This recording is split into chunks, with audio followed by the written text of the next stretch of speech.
ಶಿಕ್ಷಣ ಮತ್ತು ಆರೋಗ್ಯ ಇಲಾಖೆ ತಾಲೂಕು ಪಂಚಾಯಿತಿ ಮತ್ತು ಆಲಿಂಕೋ ಸಹಯೋಗದೊಂದಿಗೆ ವಿಶೇಷ ಚೇತನ ಶಾಲಾ ಮಕ್ಕಳಿಗೆ ಆರೋಗ್ಯ ತಪಾಸಣಾ ಶಿಬಿರವನ್ನು ಎಚ್ಡಿ ಕೋಟೆ ಪಟ್ಟಣದ ಸರ್ಕಾರಿ ಪ್ರೌಢಶಾಲೆಯಲ್ಲಿ ಆಯೋಜಿಸಲಾಗಿತ್ತು.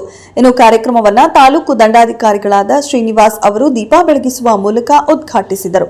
ಶಿಬಿರದಲ್ಲಿ ಮಾತನಾಡಿದ ತಹಶೀಲ್ದಾರ್ ಶ್ರೀನಿವಾಸ್ ಅವರು ತಾಲೂಕು ಆಡಳಿತದಿಂದ ವಿಶ್ವ ವಿಕಲಚೇತನರ ದಿನದ ಶುಭಾಶಯಗಳನ್ನು ಕೋರಿ ಸರ್ಕಾರದ ಸವಲತ್ತುಗಳು ಹಾಗೂ ಸಲಕರಣೆಗಳನ್ನು ಪಡೆಯುವ ಮೂಲಕ ವಿಶೇಷ ಚೇತನರನ್ನ ಮುಖ್ಯವಾಹಿನಿಗೆ ತರುವಂತೆ ಪೋಷಕರಿಗೆ ಕರೆ ನೀಡಿದರು.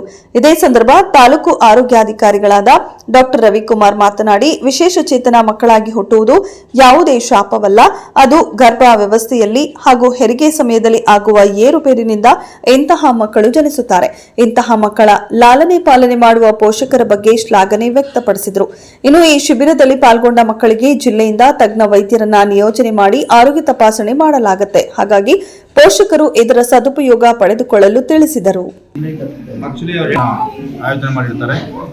ಈ ಒಂದು ಕಾರ್ಯಕ್ರಮದ ವೇದಿಕೆಯಲ್ಲಿ ಉಪಸ್ಥಿತಿರುವಂತಹ ನನ್ನ ಸ್ನೇಹಿತರು ಹಾಗೂ ತಾಲೂಕಿನ ಅಚ್ಚುಮೆಚ್ಚಿನ ಆರೋಗ್ಯಾಧಿಕಾರಿಗಳಂತ ಡಾಕ್ಟರ್ ಶ್ರೀ ರವಿಕುಮಾರ್ ಸರ್ ಅವರೇ, ಮತ್ತೆ ಹಿರಿಯ ಸರ್ ಅಂತಹ ಕೃಷ್ಣಯ್ಯರವರೇ, ಮತ್ತೆ ನಮ್ಮ ಅವಾಗಲೇ ಅವ್ರು ಹೇಳ್ತಾ ಇದ್ರು, ಪ್ರತಿಯೊಬ್ಬ ಮನುಷ್ಯನಿಗೆ ಅವನ ಹಕ್ಕುಗಳನ್ನ ಕೊಡುವಂತಹ ಹಕ್ಕಿದೆ.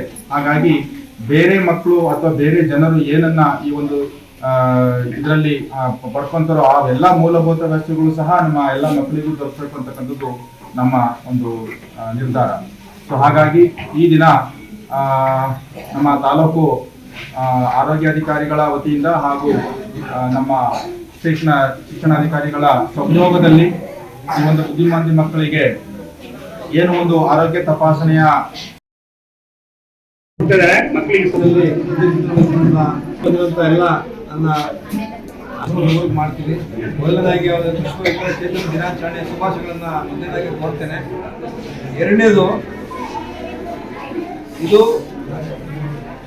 ನಾವು ಶಾಲೆಯಲ್ಲಿ ಸುಮಾರು 1ನೇ ತರಗತಿಯಿಂದ 10ನೇ ತರಗತಿಯವರೆಗೆ ನಾವು ಈ ವಿಶೇಷ ಚೇತನಗಳನ್ನು ಮಕ್ಕಳ ಸರ್ವೆ ಮಾಡಿದಾಗ ಸುಮಾರು 490ಕ್ಕಿಂತ ಹೆಚ್ಚು ಮಕ್ಕಳು ನಮ್ಮ ತಾಲೂಕಿನಲ್ಲಿ ಇದೆ. ಆ 490ಕ್ಕೂ ಹೆಚ್ಚು ಮಕ್ಕಳು ಇರೋಂಥವ್ರನ್ನ ಇವತ್ತು ಕರೆಸಿ ಅವರಿಗೆ ಸಂಬಂಧಪಟ್ಟ ತಜ್ಞರಿಂದ ಚರ್ಚಿಸಿ ಅವರಿಗೆ ಬೇಕಾಗುವ ಸಲಕರಣೆಗಳು, ಸವಲತ್ತುಗಳು, UDAD ಕಾರ್ಡು, ಈ ರೀತಿ ಸರ್ಕಾರದ ಅನೇಕ ಸವಲತ್ತುಗಳನ್ನ ಅವರ ಮನೆ ಬಾಗಿಲು ತಲುಪಿಸುವಂಥ ಕೆಲಸ ಇಲಾಖೆ ಮೇಲಿದೆ. ಹಾಗಾಗಿ ಇವತ್ತು ಈ ಒಂದು ಕಾರ್ಯಕ್ರಮ ಅಚ್ಚುಕಟ್ಟಾಗಿ ಶಿಕ್ಷಣ ಇಲಾಖೆ ಮತ್ತು ಆರೋಗ್ಯ ಇಲಾಖೆ ವತಿಯಿಂದ ಆಯೋಜನೆ ಮಾಡಿದ್ದೀವಿ. ಇದಕ್ಕೆ ಪೂರಕವಾಗಿ ಎಲ್ಲ ಪೋಷಕರು ನಮ್ಮ ಮಕ್ಕಳನ್ನ ಕರ್ತಂದಿದ್ದೀರಿ. ಈ ಶಿಬಿರ ಒಳ್ಳೇದಾಗಲಿ, ಯಶಸ್ವಿಯಾಗಲಿ ಅಂತ ನಾನು ಮೊದಲಾಗಿ ಆಶಿಸ್ತೀನಿ. ಇನ್ನೊಂದು ಕಿವಿ ಮಾತು ಹೇಳೋಕೆ ಇಷ್ಟಪಡ್ತೇನೆ. ಇವತ್ತು ವಿಶೇಷ ಚೇತನಂತ ಮಕ್ಕಳು ಯಾರಿದ್ದೀರಿ, ಅವರು ಅದೇನು ಯಾರು ಶಾಪ ಅಲ್ಲ, ಇಲ್ಲ ನಂಗೆ ಹುಟ್ಟಬೇಕು ಅಂತ ಯಾರು ಕೇಳ್ಕೊಂಡು ಬರೋಲ್ಲ. ಅದು ಆಕಸ್ಮಿಕವಾಗಿ ಆಗೋಂಥದ್ದು, ಬರ್ತಲ್ಲಿ ಹುಟ್ಟುವಾಗ ಸಮಸ್ಯೆಗಳಾಗುವಂಥದ್ದು, ಮತ್ತು ಗರ್ಭಿಣಿ ಇದ್ದಾಗ ವ್ಯವಸ್ಥೆಯಲ್ಲಿ ಆಗುವಂಥ ವ್ಯತ್ಯಾಸಗಳಿರ್ಬೋದು. ಹೀಗೆ ಹಲವಾರು ಕಾರಣಗಳಿರ್ತವೆ. ಸೊ ಅವರು ಯಾವತ್ತೂ ಈ ಥರ ಅಂಗವಿಕಲತೆಯಿಂದ ಹುಟ್ಟಬೇಕು ಅನ್ನೋದು ಯಾರೂ ಪಡ್ಕೊಬರಲ್ಲ, ಆಕಸ್ಮಿಕ ಆಗೋಂಥದ್ದು. ಬಟ್ ಅದನ್ನು ಪೋಷಣೆ ಮತ್ತು ಲಾಲನೆ ಮತ್ತು ಪೋಷಣೆ ಮಾಡ್ತಲ್ಲ, ಆ ಪೋಷಕರಿಗೆ ನಾವು ಮೊದಲನೇದಾಗಿ ಅಭಿನಂದನೆಗಳನ್ನು ತಿಳಿಸೋಕ್ಕೆ ಇಷ್ಟಪಡ್ತೀನಿ.